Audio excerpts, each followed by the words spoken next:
I'm here in Manhattan to talk with the New York Knicks fans about their team and the rivalry with the Brooklyn Nets.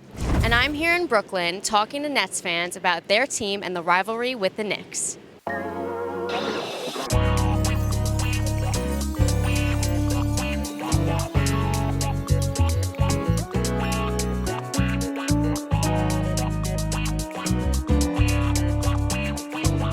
Knicks are OGs. They was here first when everything started, so I gotta respect the Knicks all day, every day. Even people get mad at me because I'm a Knicks fan and they don't like me, but I'm loyal. But the Brooklyn Nets, that's my home, so I love both teams. When I grew up, I went to a few Knicks games, but nowadays I kind of like the Nets. A lot of my friends like the Nets too. Knicks, but if the Nets are doing good, I'll root for them. The Knicks suck though. Like, they haven't won anything. They'll never win anything. They suck. They're disappointing.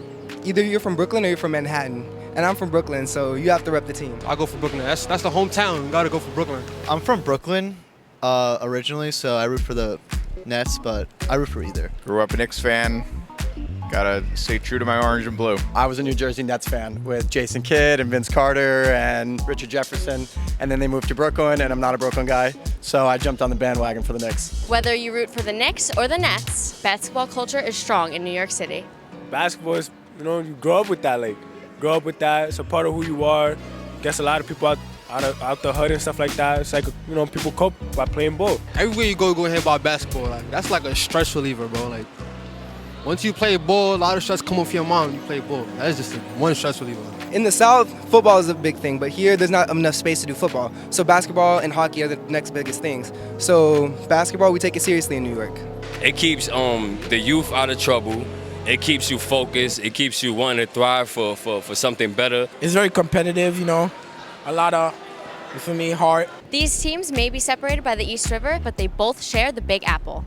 It's intense. You got to pick a side and rock with that. The Nets definitely are on the other side of the river. Hopefully we get to see it in the playoffs. That would be nice. I wasn't aware that the rivalry existed, other than theoretically we're in the market for the same fan base. I feel like after a Knicks win any type of game, like the whole city goes crazy. So yeah, but the Nets, it's kind of like boring.